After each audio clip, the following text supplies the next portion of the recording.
Hello and welcome to the Third and Long podcast.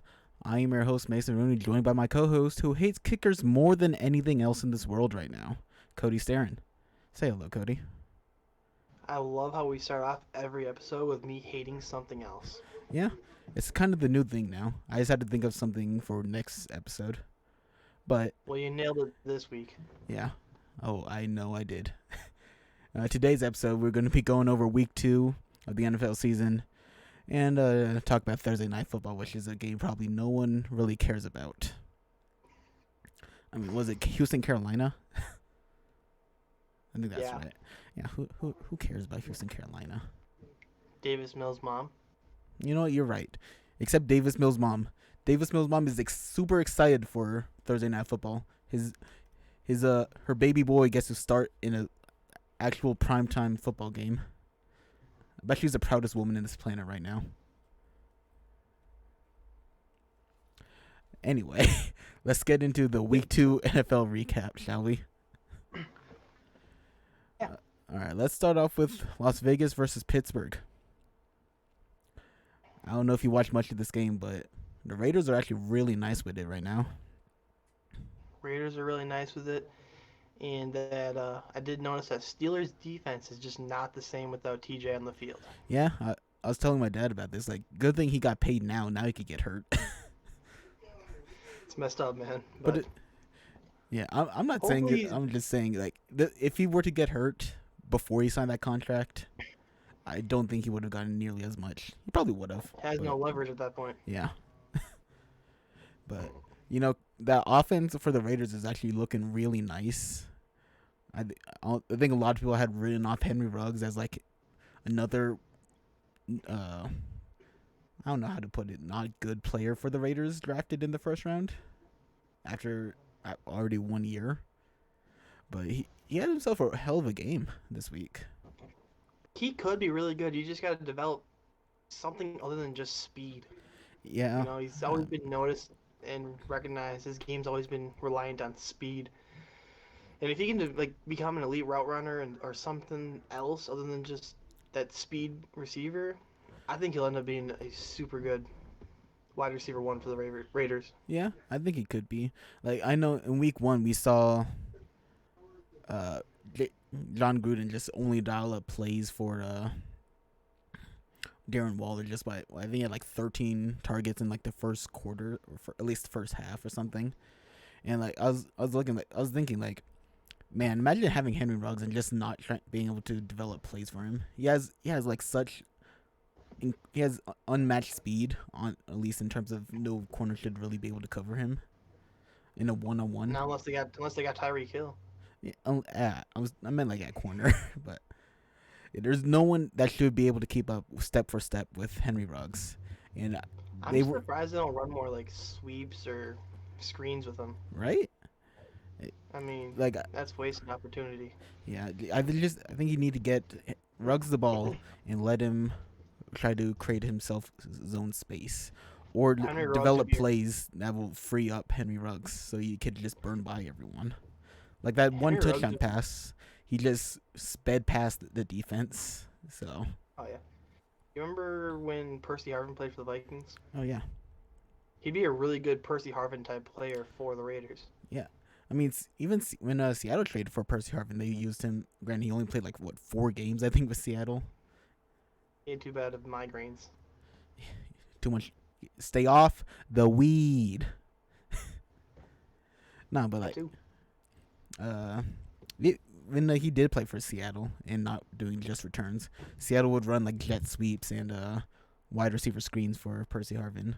I think that's like the perfect thing you could do with Ruggs. Absolutely. On the other side of the coin, Nigel Harris has a mean stiffy.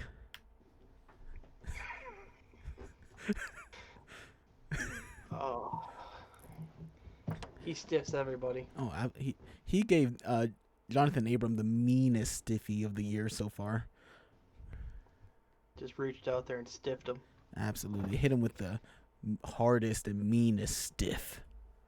I think that's probably the second best stiff arm I've seen in the NFL. behind Derrick Henry, obviously. Which Derrick Henry won, the Josh Norman one or the Earl Thomas one? I'm just saying overall in general with a stiff Oh, arm. I think already Nigel Harris might have the second best stiff arm in the league. Right. On to San Francisco, Philly. San Francisco desperately needs cornerback help, man. They are missing Richard Sherman right now. Well, even last year, Richard Sherman didn't even play. So No, I get that, but I mean, he's still a corner that consistently will play good coverage. He's not the fastest guy, obviously, but he's never he'll been. play. He'll play really good coverage. He'll be in your face, and he'll be annoying on any receiver. He's that lanky. He's one of the lankiest dudes in the NFL, and he will just use that length to his advantage to clamp you up. Did you see that he's drawing interest from a NFL team right now? I saw Tampa was interested. That'd be interesting. Yeah. But yeah, San Francisco desperately needs cornerback help. And running back. Did someone else get hurt at running back? Trey Sermon, Elijah Mitchell, and Hasty. They all got hurt? Mm-hmm. What the hell happened? Sermon is short term. He's got a concussion. I want to say Elijah Mitchell was a shoulder. He was having MRIs this week. I'm not sure what the results of that were. Damn. And I forget what Hasty was. Man, I guess the Niners truly are back on the IR. God. But just the running back room, actually. Yeah. The entire running back room is. They're just going to start running Trey Lance at running back. As soon as Hasty went down, they had to bring Mitchell back in. Man, there's a lot of actually good running backs in free agency, I think, still. They bring AP in there. Gurley's still out there. Yeah, but I think they're both too old. AP for sure. Well, I think Gurley's like dead ass only 28. He just has old man knees. Isn't he the one that has like arthritis problems or whatever? Yeah. At 28, I think. I think that he's only like 28, so it's insane how he already has this many problems. That problem's been going on for a couple of years now. Before he even got drafted, I think that was like one of the biggest concerns coming out of college. He has like bad knees. Right.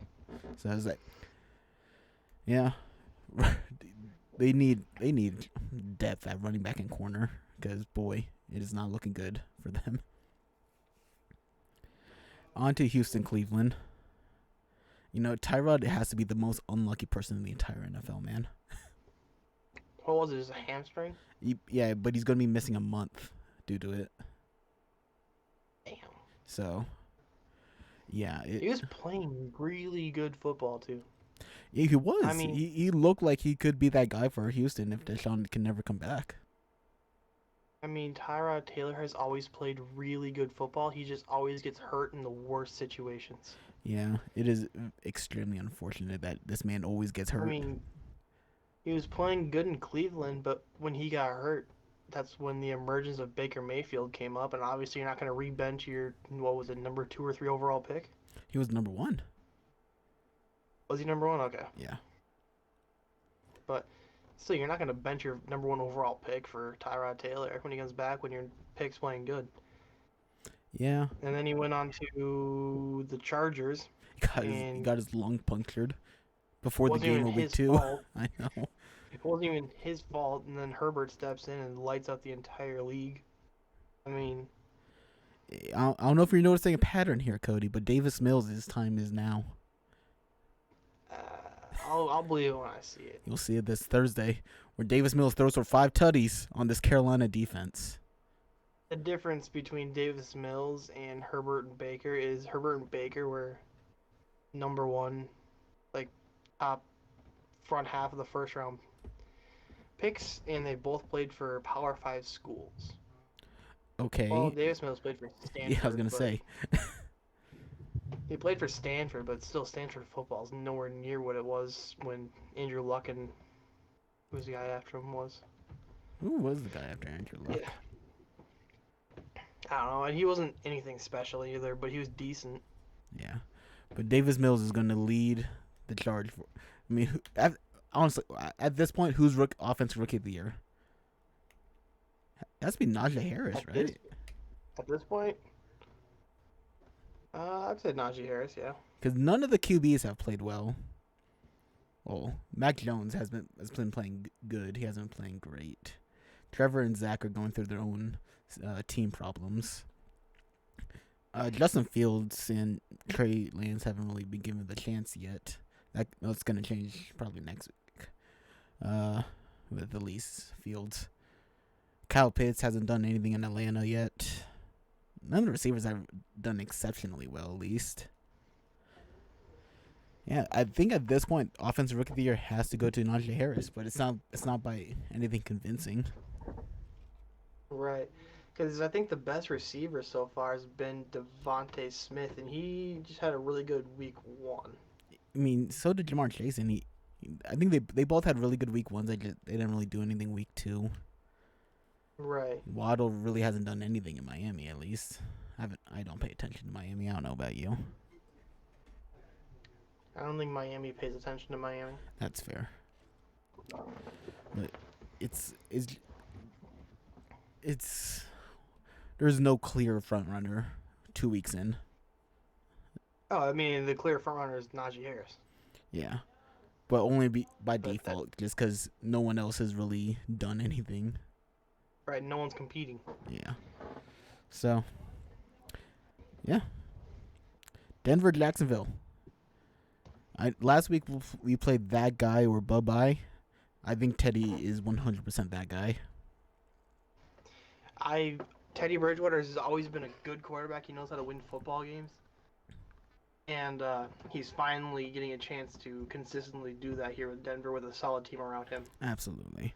I think they'll be vying for, I don't want to say the AFC West. They'll definitely be vying for a wild card spot at the minimum. I think they actually have an opportunity to play for that AFC West.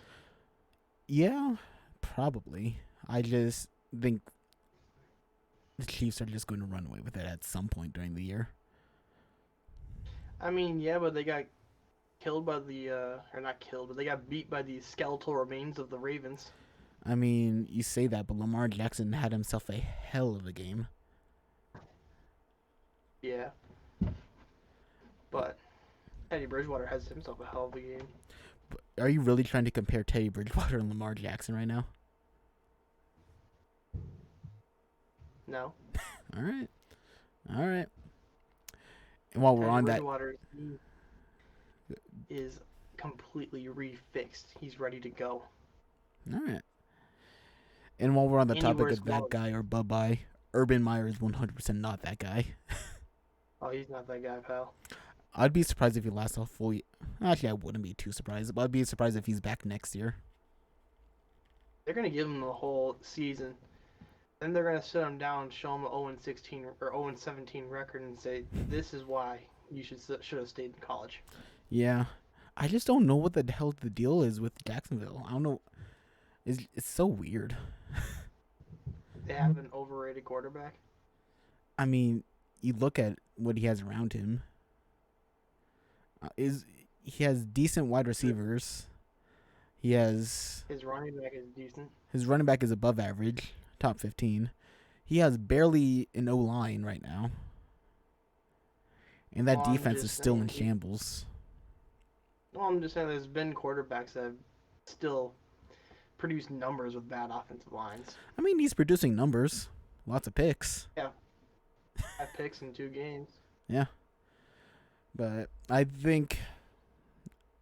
I don't know. I mean, he's got DJ Chark. He's got Laviska Marvin Jones Shenault. Jr. Laviska Shenault. He should be making plays. Yeah, but maybe it's just Urban Meyer that's just not doing a good job. That could be it, too. Like, imagine if Trevor were to get, like,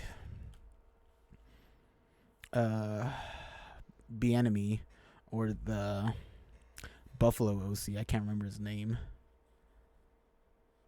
I think Trevor would be really good if you get him a true coach.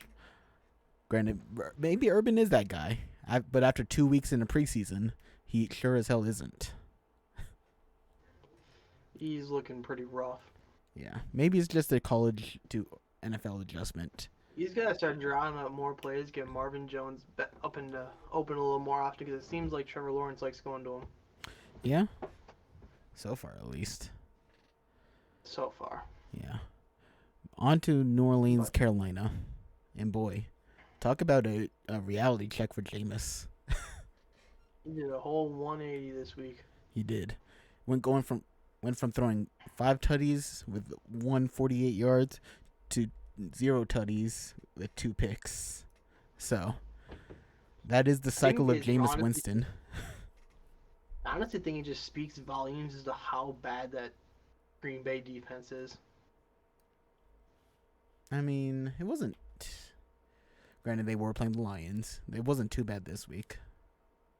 It was pretty bad Was it? until the rain started coming in here. Then Stafford started, or not Stafford, but Jared Goff. Goff started forcing his own mistakes. Yeah, it was a They close didn't game for force like those fumbles. for the Stafford most just, of half. God, I just think of a Lions quarterback, and I just keep saying Stafford because that's just what I've been used to saying for the last 10 years. But Yeah, I mean, Jared Goff was just forcing his own mistakes back there. yeah, So there's really nothing you can say that the Packers defense did except just play better in the rain, I guess. yeah. I mean, they were in Green Bay, so And they had zero pass rush because that Lions offensive line looked phenomenal. yeah. The Lions have a very good offensive line. All of a sudden, who would have thought If drafting Dan Penny Campbell, Sewell would completely change the offensive line? Similar to how it was with well, Quinn Nelson in Indy. yeah, it's the same thing. One good pick can make a lot of people around him play better. Yeah. Also, Carolina is a potential threat to Tampa. They probably won't be, but as of right now, Carolina's just playing really good football right now. I could see them stumbling across the playoffs somehow, some Oh, way. I think they have a very good chance to get their way into the playoffs. If not, they'll be like the first team out. It'll be one of those 8 NFC teams that are within 2 games. I feel like is going to end up happening. Yeah. So Because a lot of the good teams are winning or losing right now, and a lot of the bad teams are winning, overperforming what they're supposed to be playing. yeah, I mean, that's I mean, come on. At this point, you would have expected Green Bay to be 2-0. You would have expected the Vikings to have at least one win. they easily should be 2-0 right now, but we'll talk about that later. Rams Indy. Indy had a chance to win that game, but did you hear what Carson Wentz's injury was? Sprained both of his ankles, I know, right? yeah, it's such a weird injury. I don't know how you sprain both your ankles in a single play. Pat McAfee thinks that he sprained them both on the same play. That's what I thought he did. That was never confirmed, but Uh, it's what it looked like. I mean, Donald twisted his ankles all the way up. yeah, it's name a more iconic duo right now than Wentz and injuries. I'll wait. Vikings and missed field goals. That's a very fair assessment. Not only missed field goals, game-winning missed field goals. We'll get to that later. Yeah. Stafford has actually been playing really well. He's been playing better than I thought he would be playing. Stafford's always been that guy. Stafford has always been good, but I think Sean McVay is actually utilizing Stafford significantly better than he ever utilized Goff. Not that they didn't utilize him in Detroit, just they never surrounded him with good talent. You say that, but he had Megatron. For what, 2 years? 3 years? It was like, I don't. He had Megatron for at least like 4. I don't think so. I'm almost positive he had Megatron for at least 4 years. I could be wrong. I felt like more than about like 4 years or something. But anyway, I think trading for Stafford might have been the best move the Rams made this offseason. He was well worth their entire future, especially if they win a Super Bowl within the next 2 years, which I hope they Megatron retired don't. in 2016. That's when Megatron retired? Yeah, I thought it was a lot earlier than that. Yeah. He had Megatron for 7 years. Was it really 7? Yeah. Damn. Yeah, he had Megatron for 7 Megatron years. was, He had a top 5 receiver of all time for 7 years and only made the yeah, but playoffs that's all he twice. had. I guess. That's all he had, though. But if you Cooper Kupp Like and Robert Woods is equal to like a quarter, or not a quarter, maybe like a little more than half of Megatron. okay. But then they're still on 2 different parts of the field, usually. And you have 2 different options to throw. I guess. And you can't just triple team one of those 2 guys. You could triple team Megatron all you want. He'd still come up with the ball somehow. That's what I'm saying. You can't triple team those guys because it's 2 different dudes. Mm. And he's got Higbee in there too somewhere. Yeah. I just think. And Deshaun Jackson in there somewhere too. I'll be honest. I haven't seen Deshaun Jackson play all year. He caught a couple passes in the first game, I think. Caught one for sure. Yeah. Probably. Hey, do you know if Buffalo Miami played? I couldn't find anything worthwhile about them playing. I took a nap during that game. Hmm. This is a giant snooze fest. Miami's offense got. It got They worse just went without home Tua. Yeah, they just went home after Tua left. So Yeah. So. I was still helping Tua pack his bags, and he had to quickly run back to the locker room quick because I forgot to pack his toothbrush. You know how nice of you to wait for him. Yep. All right. New York or New England versus New York. I think Zach Wilson's starting to see the same ghosts Darnold was seeing last year. The Patriots defense was. It's weird though because if you watch the Patriots play against those quarterbacks, they play like 5 different defenses, and I mean rookie quarterbacks and young quarterbacks like that are always like looking at it like, what am I seeing now? Yeah, I talked about this on the last episode. Bill Belichick eats alive young QBs. It is insane. Well, I never noticed that. I never noticed that one play he'll be running 4-3, the next play will be 3-4, the play after that will be 5-2. The power of multiple defense, man. Yeah, I never even noticed that until I watched a little bit of that game. And if I was a quarterback, I'd be confused too. I'd be like, okay, what is this now? Yeah. The only young quarterback to have ever beaten Belichick has been Russell Wilson. So. Didn't Mahomes do it once too? Did he? I think Lamar Jackson may have also done it his MVP year. I don't know. Mahomes won a Super Bowl, so I'm assuming he'd probably beat Belichick and Brady somewhere in there. No, did he? No, because the year KC won it, didn't. That was when the Patriots didn't have a bye and they got bounced by the Titans. Oh yeah. So. Okay.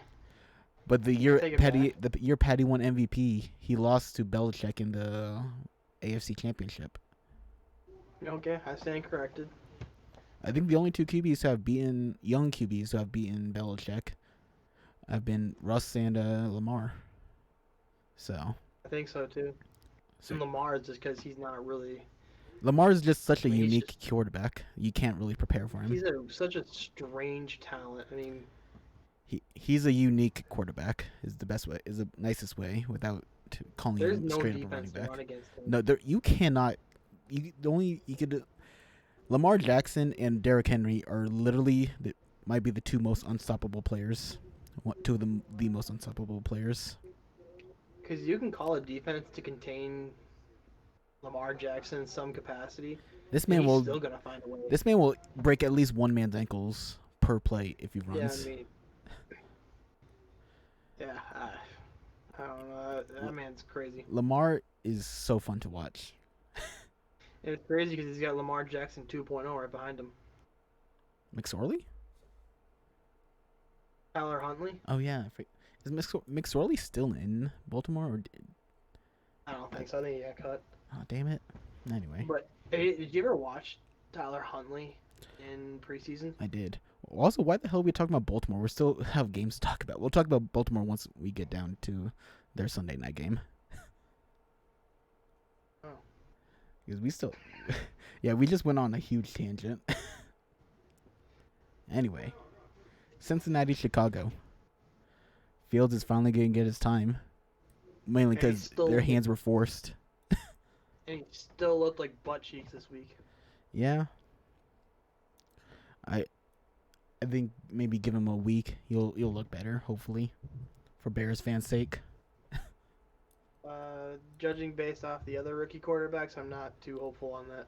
Yeah, none of the best looking rookie QB has been Mac Jones.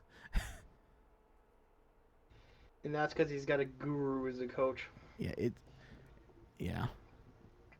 is such a weird thing that Mac Jones has been the best QB this draft so far, with the draft class of Trevor Lawrence, Zach Wilson, Justin Fields, and Trey Lance. Mac Jones has been the best QB. Can you really be surprised though? I mean, name a more iconic duo than Bill Belichick and unathletic white quarterbacks.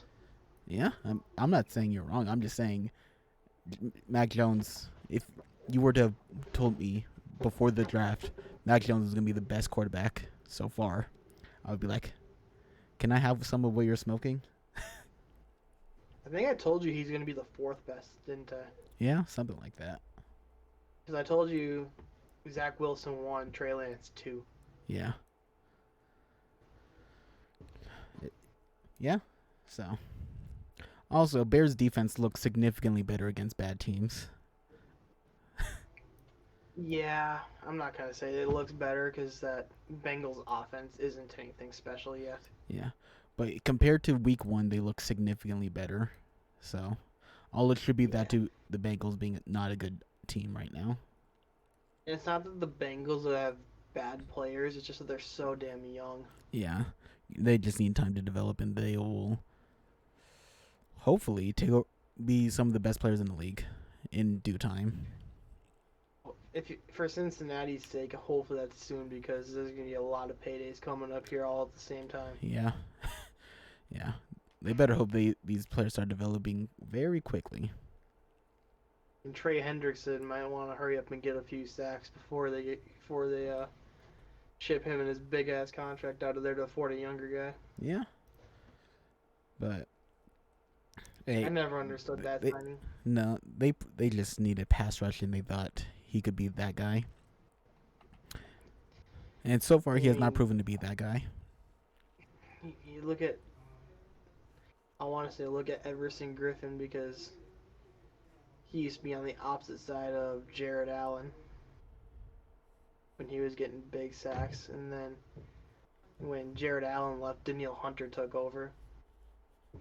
So, I mean, you always had someone there. Some guys are just better built to be a number 2 pass rusher rather than number 1 pass rusher. Yep. Well, it's not that he's not a number 1 pass rusher. It's just he needs to have someone viable on the other side so he doesn't get double teamed every play. Yeah. On to the afternoon games, where we had 3 of the 4 afternoon games were really good games.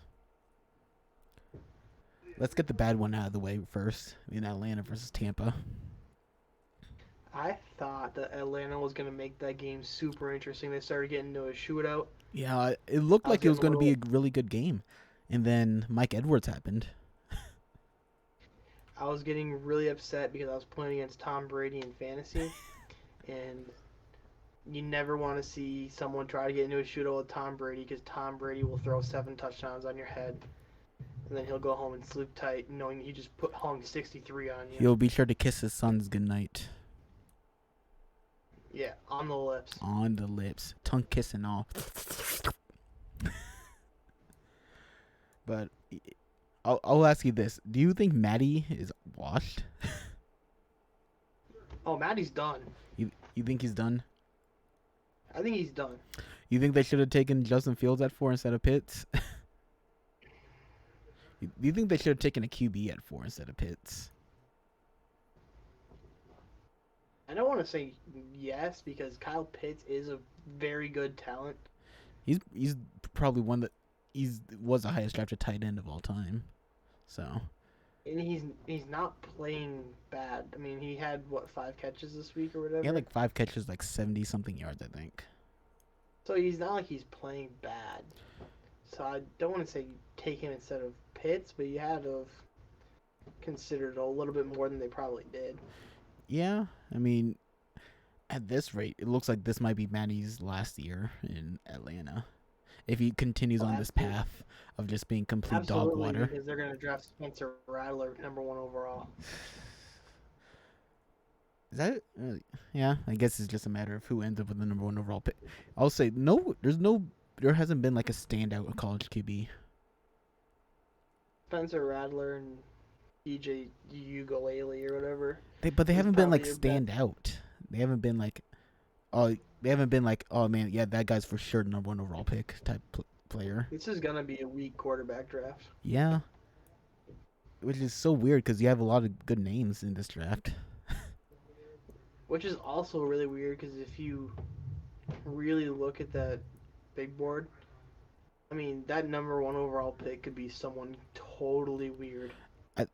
I don't even know who the hell the #1 overall pick would be at this point.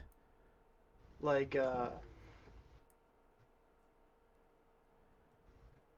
I can't think of. Granted, I don't watch a whole lot of college football, but from what I know, that Oregon pass rusher is hurt. I believe no QB has been exceptionally well, and I don't know if you would consider drafting a secondary player with the first overall pick. That's what I was thinking. Like, what if? I'm just saying, what if Trevor Lawrence goes 0-17 this year? The Jags have that #1 overall pick. You're not going to draft Spencer Rattler. No, you would consider drafting. I can't remember the Oregon pass rusher's name because it's like such a long and weird name. Avon Thibodeau. Yeah, Thibodeau. Would you consider drafting like a Stingley or a Hamilton at #1? I'm sorry, man. Notre Dame all the way. We're going Hamilton #1. I don't care who's on the board. Has there ever been a corner or safety to go #1? I don't think so because, in my opinion, if you're gonna draft a secondary player in that top 5, they have to be able to make that immediate impact that you are gonna need right now. I think both of those guys can be those guys though. I'm sure they could be. I wouldn't risk it with the #1 overall pick, honestly. If I end up with the #1 overall pick, I'm trading back. I'm trying to trade that shit back. Trading back to like 2 or 3, taking Kyle Hamilton, or we're taking Derek Stingley. We're gonna be satisfied with that pick at 3 and whatever else we get with that #3 pick. Yeah, so that's Atlanta's situation right now. They're just gonna have to deal with the repercussions of not considering taking a QB at 4. On to Minnesota, Arizona. And boy, do you want to talk about this game? Do you want your own segment to talk about this game? I'll let you have the floor if you want. Minnesota's offense came out firing that entire first half. They got into a shootout with Kyler Murray. Offense played really good. There's no complaints there. That defense just looked lost. Bridges were being, really, if you look at the game, a lot of Arizona's big plays were just broken coverages, like that 77-yard Rondale Moore touchdown. I think it was either Mackenzie Alexander or Pat Pete that just completely blew the coverage. And, obviously he's quick and he had a blocker in front of him, so. But, second half they came out. Nick Vigil had himself one hell of a pick 6. Daniil Hunter was cooking all game. I think he had 3 sacks. I don't know. We did really good at containing Kyler Murray. I think he only had like 20 rushing yards. Kirk Cousins I feel like he had outrushed way Kyler more than Murray. 20 rushing yards. I'll check, but if you want to continue talking, Go ahead. I know he didn't because Kirk Cousins outrushed him.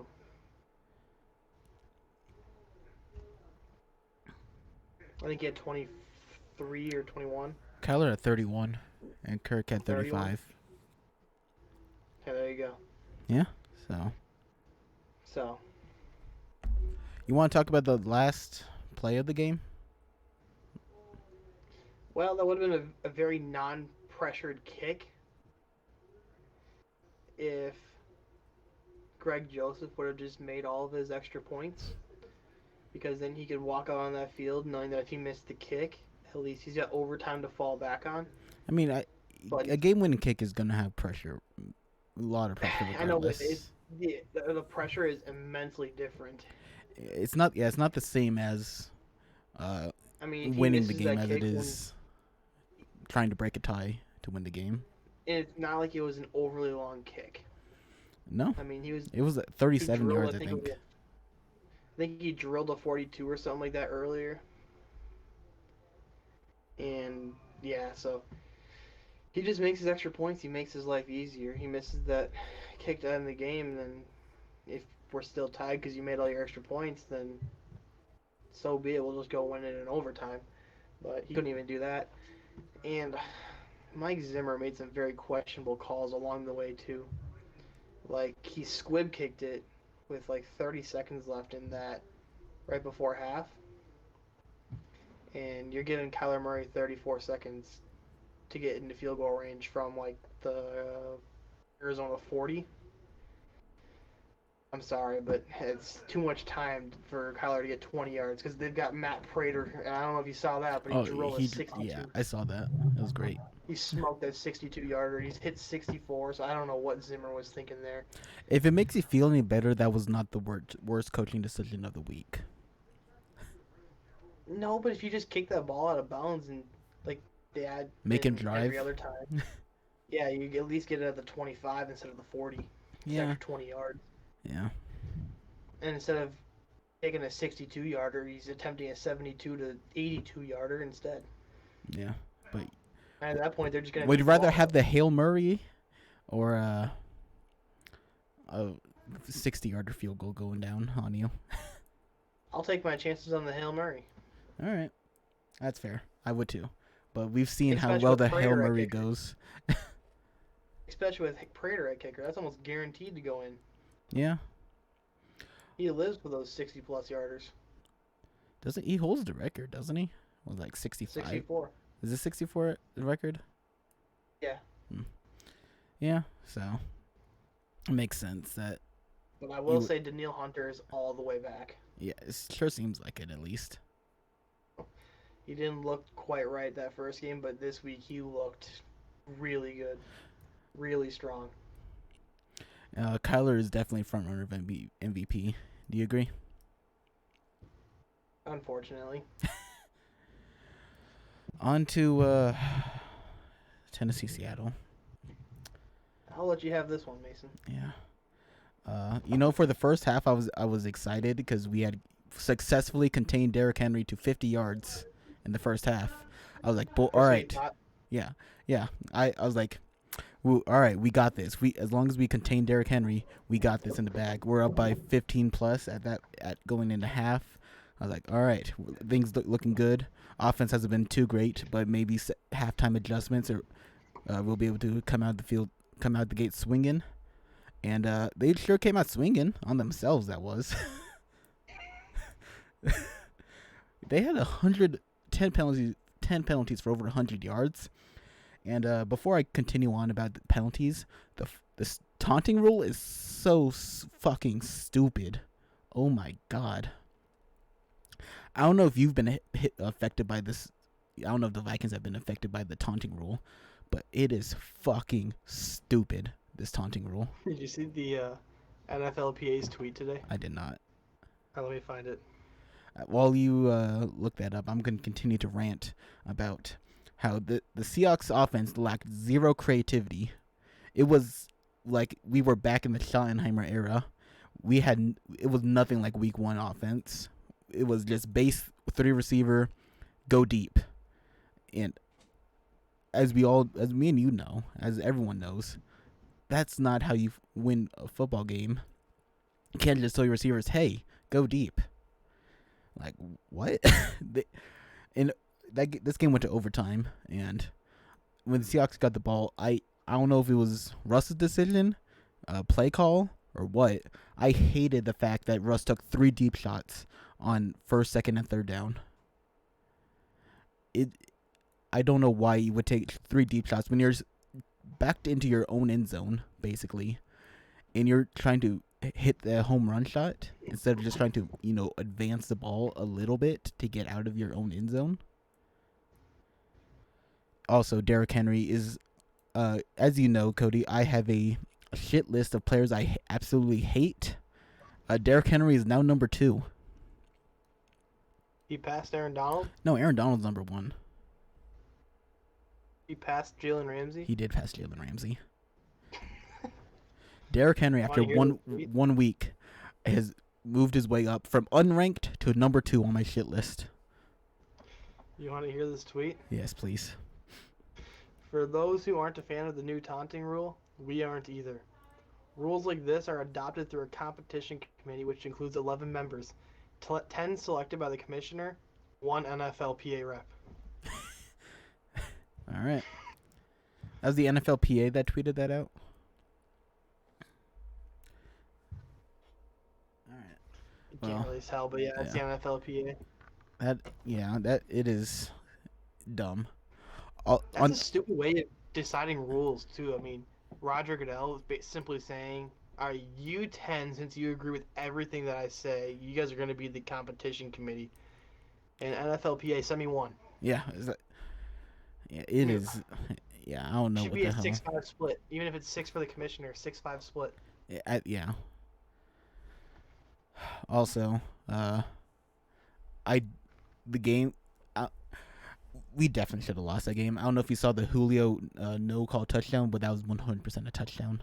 I'll say that right here. Absolutely. It was 100% a touchdown. We got bailed out so many times this game, but the penalties came back to bite us in the ass. Derrick Henry came back to run it up our ass. On the bright side, no one got put on a stiff arm poster. So that's the bright spot of the Seahawks-Tennessee game. One guy almost did. Almost. Thankfully, he did not. Too far behind him. Yeah, I know. Dallas Chargers.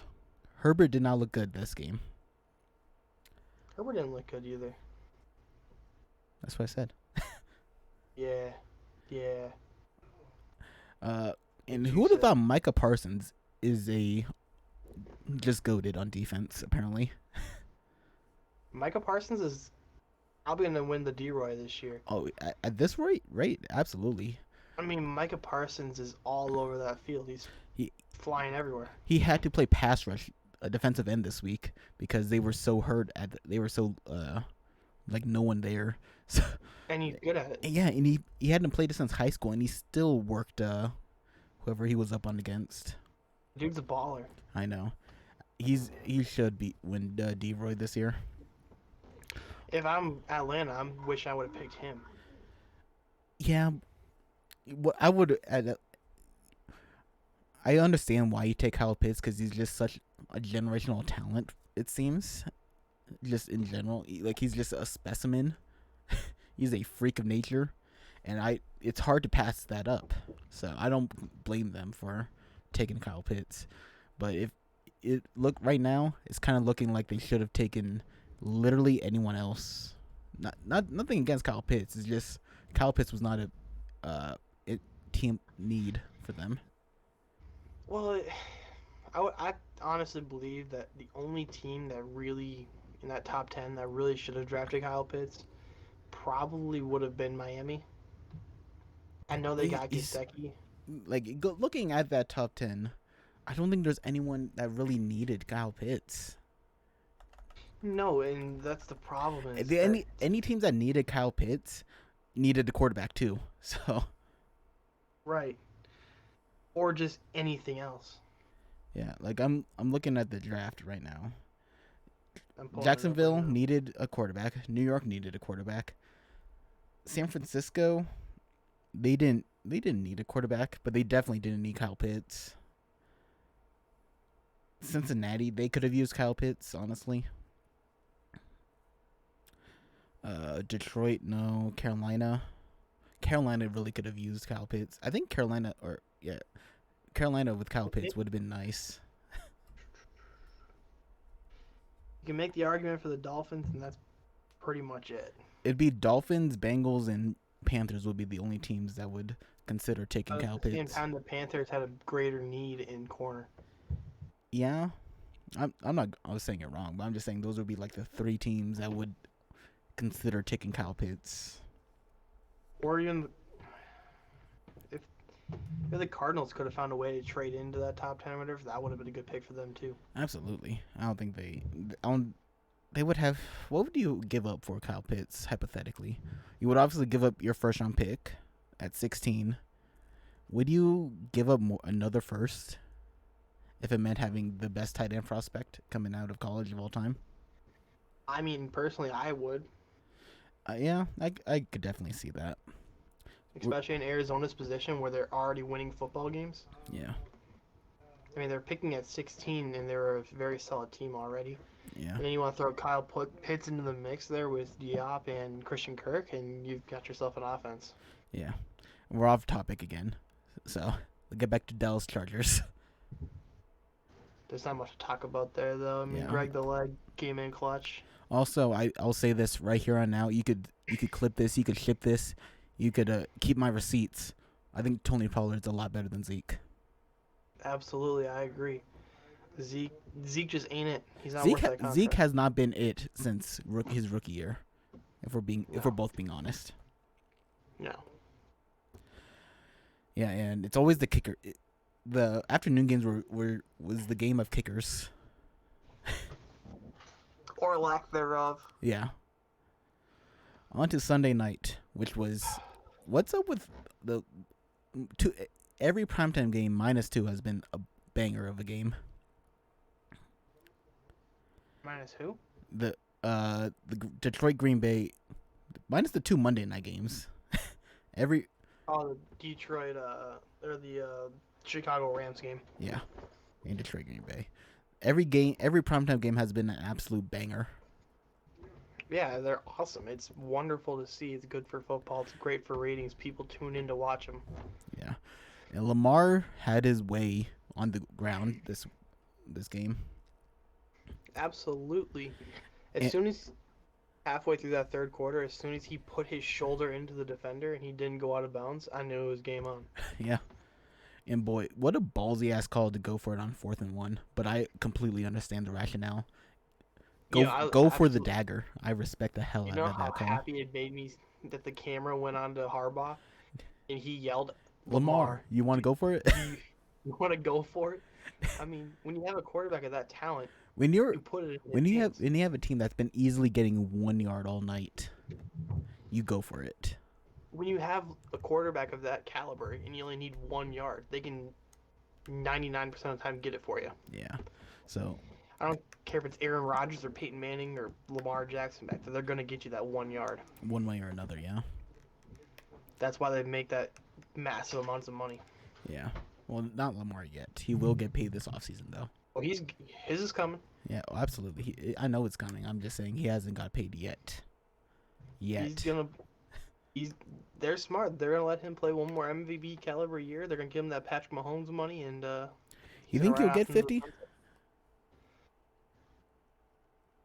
He'll be probably in the 40 range, 45. I was thinking like 47.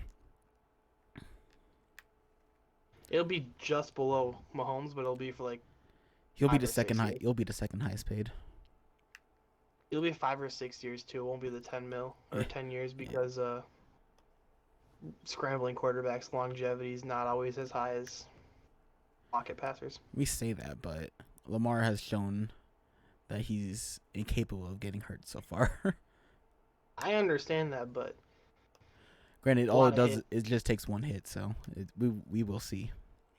I will say the one thing Lamar Jackson's very good at, which is impeccable. This is the best thing he does, is he doesn't take big hits. Yeah. I mean, he's real good about sliding and getting out of bounds when he needs to. I don't think I've ever seen him slide. I just see him always brace. He slides. But He yeah, this was slugs. Patty's first loss in September. Also, he threw his first pick in September, trying to do a little bit too much. I don't know if you saw And the one Lamar's pick. and Lamar's first dub against Patty. I know it was just a great Sunday night football game all around. Baltimore's been You in the want two best football games this week or this year so far. you want to join me in prayer for Clyde Edwards-Helaire? Yes. For the next 10 seconds, we will hold a moment of silence for Clyde Edwards-Helaire.